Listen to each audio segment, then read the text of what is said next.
Começa agora o programa Reavivados por Sua Palavra. Todos os dias estamos aqui, abrindo a programação da manhã da TV Novo Tempo, trazendo um capítulo da Bíblia novo na sequência. E agora vamos começar a carta aos Hebreus. Há muita coisa para aprender nessa carta, é bem interessante. A ligação entre o Antigo e o Novo Testamento tem coisas bem peculiares ali. Mas você já sabe. Nós estamos aqui para incentivá-lo a estudar a palavra todos os dias. Você acorda, arruma a cama, estuda a palavra e sai para ser Jesus para as pessoas. Eu tenho dito, repito, porque é importante repetir isso.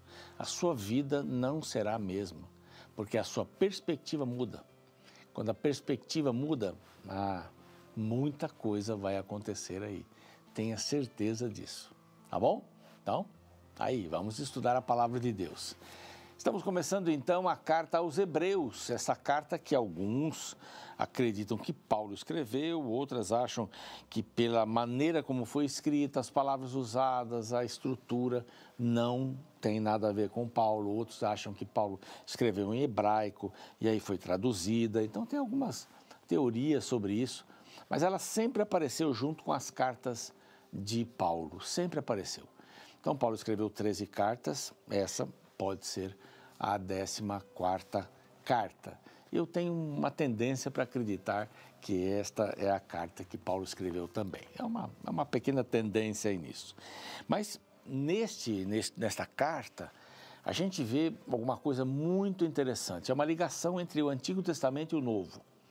Só no começo, aqui nos primeiros 3 capítulos, talvez, nós temos aí mais de 15 passagens do Antigo Testamento, para fazer aquela ligação mesmo.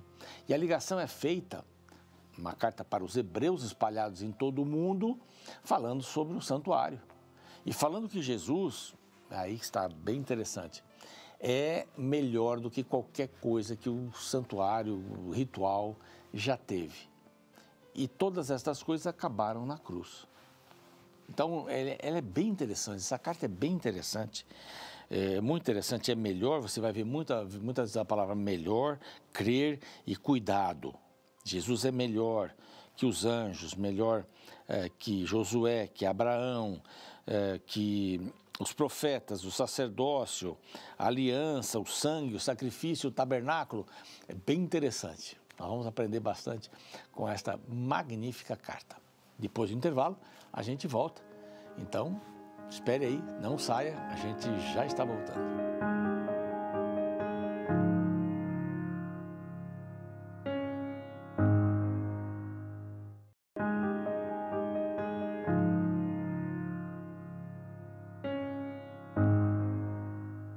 Estamos de volta com o programa Reavivados por Sua Palavra aqui da TV Novo Tempo e hoje vamos começar a carta aos Hebreus. Eu falei um pouco aí na introdução, daqui a pouquinho vou falar um pouquinho mais, mas eu quero agradecer a você que é Anjo da Esperança e que apoia a Rede Novo Tempo com suas doações. Eu quero dizer que estamos empregando essas doações para pregar o Evangelho, empregando para pregar, né? O Evangelho em português e espanhol para todo mundo, através do rádio, TV, mídias sociais e estudos bíblicos também, cursos bíblicos.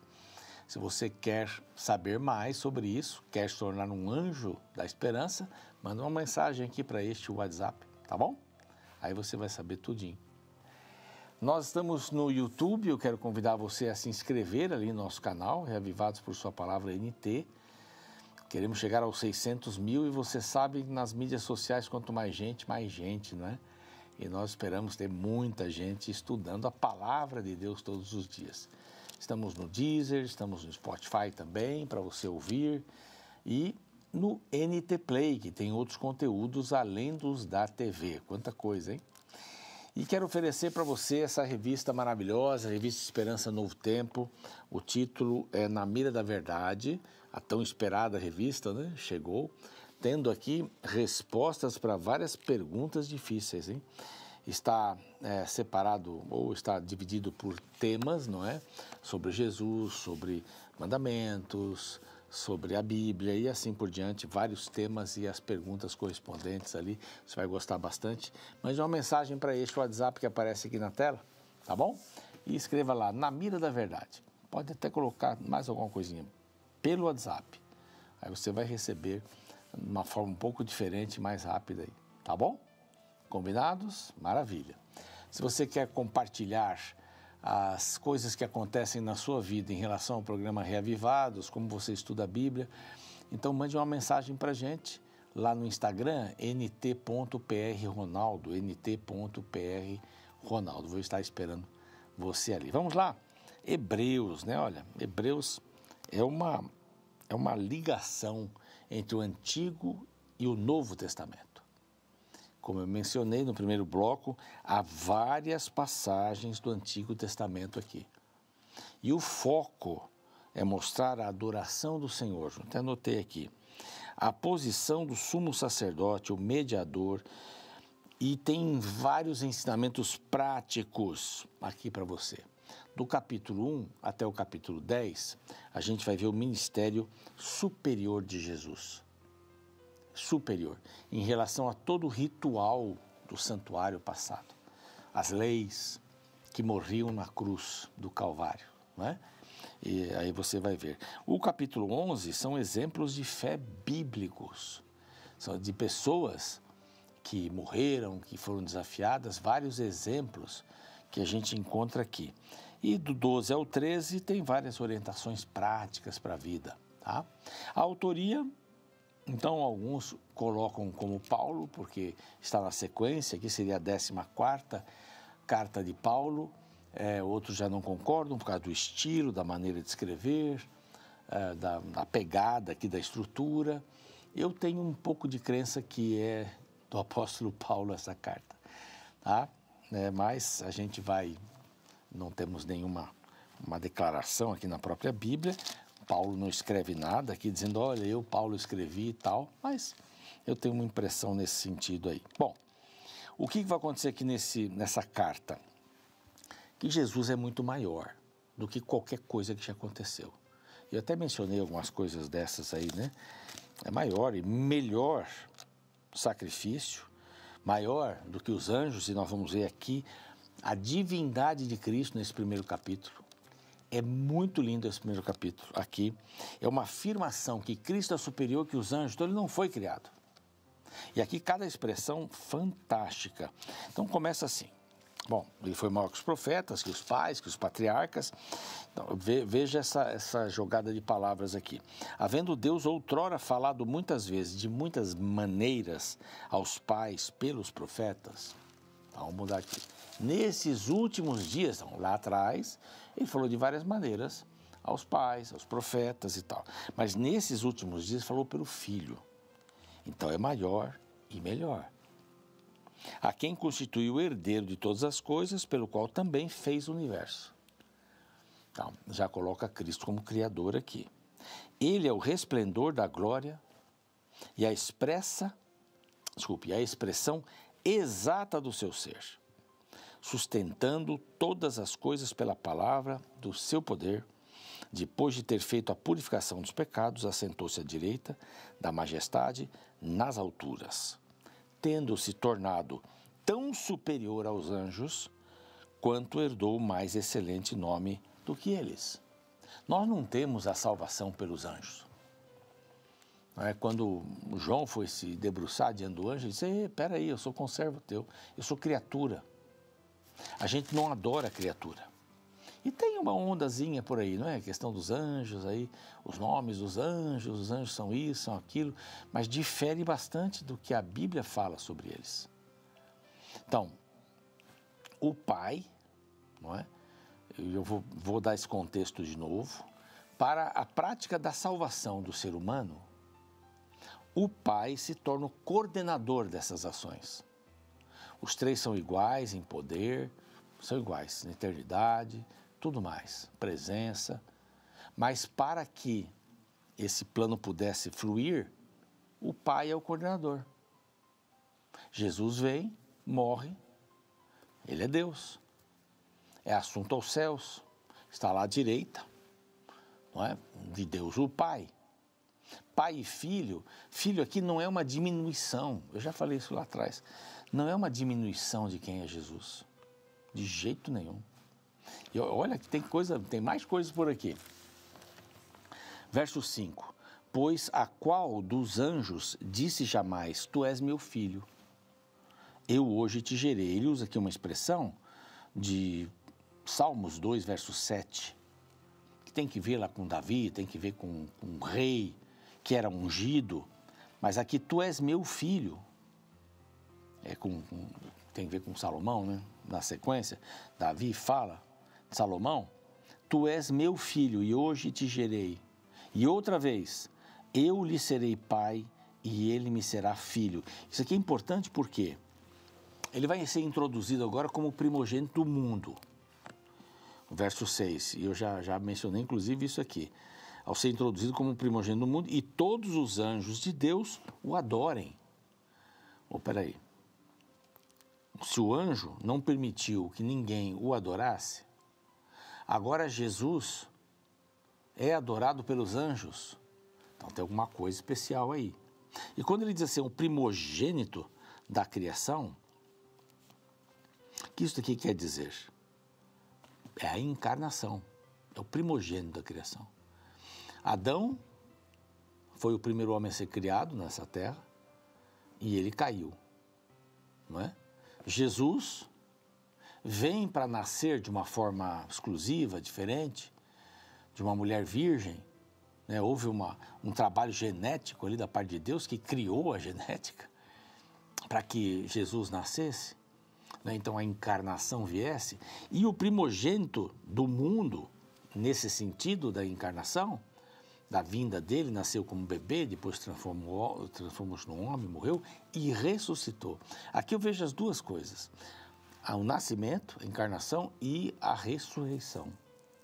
E todos os anjos o adorem, porque somente Deus poderia morrer pelo ser humano. Um anjo não poderia morrer pelo ser humano. Um anjo é um ser que não pode ser adorado, ele adora, ele é criado. Somente Deus pode ser adorado. Ainda quanto aos anjos diz, Salmo 104, aquele que a seus anjos faz ventos e os seus ministros labaredas de fogo, mas acerca do Filho, o teu trono, ó Deus, é para todo sempre. Ele está no trono, é para sempre. Os anjos são labareda de fogo, passam, vento, passam, não é? São criados aqui, mas Cristo não. O teu trono, ó Deus, é para sempre. Cetro de equidade e tal, e aí tem mais alguma coisa aqui. Ainda no verso 10, esse primeiro capítulo é para mostrar que Cristo é igual a Deus.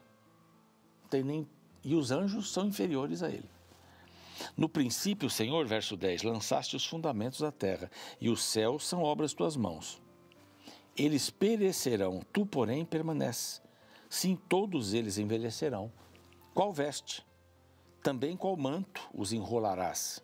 E como vestes serão igualmente mudados. Tu, porém, és o mesmo, e os teus anos jamais terão fim. Mencionando Jesus. Aqui a grandeza de Jesus, como ser celestial e ser divino, aliás, eterno. Aqui está dizendo que não ficam velhos, está falando do passado e do futuro. Porque muita gente diz assim, alguns pensam assim, é o primogênito, ele começou, não vai morrer mais. Ele tem a eternidade adquirida. Mas não é o que esse verso fala. E o verso 13, soberano, ora, o qual dos anjos jamais disse, assenta-te à minha direita até que eu ponha os teus inimigos por os cabelos dos teus pés. Quer dizer, vai haver juízo, vai haver uma porção de coisas. Não são todos eles espíritos ministradores, anjos, enviados para serviço a favor dos que hão de herdar a salvação? É isso aí. Mas somente a Cristo se assenta no trono da divindade. Se tem um trono, só senta um. Se tem mais de um trono, os três podem sentar. Um à direita, outro à esquerda. No plano da salvação, quem coordena é o Pai. Mas todos são iguais, todos são iguais, todos são iguais. Então aqui nós vimos que ele é o Filho. Ele é filho. E é no sentido de ser igual ao Pai. Ele é o primogênito da criação, do mundo, diz aqui. Todos os anjos o adorem. Só o objeto, o alvo da adoração, somente para Deus. Adorar outro ser que não Deus seria idolatria. E isso aconteceu. Não aconteceu? O povo de Israel, uma das coisas piores de Israel, e que Deus sempre falava com eles: vocês estão adorando outros deuses. Vocês estão adulterando contra os deuses. Nesse sentido.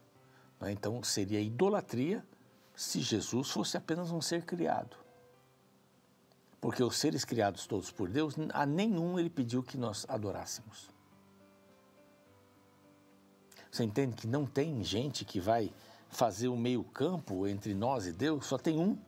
Mas vamos ver mais nessa carta aqui. E é Jesus. Então, ele é maior que qualquer coisa. Começa o primeiro capítulo dizendo assim: é maior que os anjos. Ele é maior que qualquer ser celeste. Ele se assenta no trono de Deus. Tu és meu filho, eu te gerei. A encarnação, não é? Claro. O Pai coordenando. Você é o primogênito do mundo. A encarnação, a ressurreição. Ele é o primeiro que foi ressuscitado para salvar. Ele é o primeiro e único, não tem outro. Outros, Moisés foi ressuscitado. Os anjos o adoram. Ele é Deus ungido e entronizado. O próprio Deus diz isso: o teu trono, ó Deus, é para todo sempre. E ele vai se assentar no trono, ele também é para todo sempre. Ele é Criador eterno. Lançou os fundamentos. Se eterno é no passado, se eterno é no futuro. Não é? Se eterno é no passado, é no futuro. Esse é um dos atributos da divindade. E termina falando que Cristo é soberano. Os anjos são seus servos. Não são ministradores? Vão ajudar aqueles que herdam a salvação? Então aí tem o ministério dos anjos, é uma coisa maravilhosa. A Bíblia fala de alguns só, mas deve haver muito mais anjos no reino de Deus, muito mais. Eu preguei um sermão sobre os anjos há uns anos atrás. E foi bem interessante, né? A ação dos anjos. Como os anjos, a história dos anjos com a humanidade. É muito lindo isso. Um anjo que me acompanha desde que eu nasço até a hora que eu morro. Né? Que assinala a minha sepultura. Que vai me receber quando Jesus voltar e ressuscitar os mortos em Cristo. O anjo tem histórias e histórias para contar para a gente, mas ele não é Deus. Não é Deus. Somente Jesus é Deus. E os anjos o adoram. Você percebeu bem? Então, estabelecendo esse ponto de partida aqui na carta aos Hebreus, o autor, ele vai desenvolvendo a divindade de Cristo e vai dizer daqui para frente: ele é maior que qualquer coisa que aconteceu. Por que ele é maior? Ele é maior porque tudo apontava para ele. Tudo apontava para ele. A morte do cordeiro apontava para ele. O ritual do santuário apontava para ele. E este é o livro, a carta, o escrito do Novo Testamento que mais vai falar sobre santuário, vai falar sobre aliança, vai falar sobre sumo sacerdote, o trabalho. Vai dar uma descrição do santuário aqui também. É bem interessante isso. E a partir do verso 11, depois de fazer toda essa comparação, que morre na cruz, a partir do 11 a gente vê pessoas que entregaram-se totalmente pela fé ao Cordeiro. Entregaram-se completamente. E vamos ver algumas coisas práticas aí. Tá bom? Se tem algum pedido de oração, algum desejo de compartilhar com a gente, vai lá no YouTube, Reavivados por Sua Palavra NT, e compartilhe com a gente. Vá lá também no Instagram, não é? nt.prronaldo, faça o seu pedido de oração. Sua dúvida, tenho respondido algumas dúvidas ali. Geralmente eu respondo no áudio as dúvidas, porque são muitas ali, tá? Mas você pode ir direto lá, vai ser bem legal. Ok? Vamos orar? Pai querido, nós queremos colocar cada um dos nossos amigos aqui nas Tuas mãos hoje. A primeira lição desta carta aos Hebreus é que Jesus é Deus, completamente, sem tirar nada. A sua experiência foi diferente. A experiência que Jesus teve foi viver aqui. Mas a tua palavra diz que ele é adorado pelos anjos. Ele foi o primogênito do mundo. Aí nós temos muitas coisas que entender, né, como encarnação, como ressurreição. Mas nós queremos também passar por essa experiência e nascer de novo em Cristo Jesus. Já que ele é maior que os anjos, maior que qualquer coisa, só não é maior que o reino, porque o reino é ele mesmo. Nós queremos pedir que ele conduza a nossa vida. Temos necessidades, temos dificuldades para ser vencidas e queremos que o Senhor nos oriente. E tudo isso te rogamos, porque cremos, e em nome de Jesus. Amém. Muito bem, nós estamos parando a minha parte aqui, o programa segue, e amanhã tem mais, capítulo 2. Espero você. Até lá.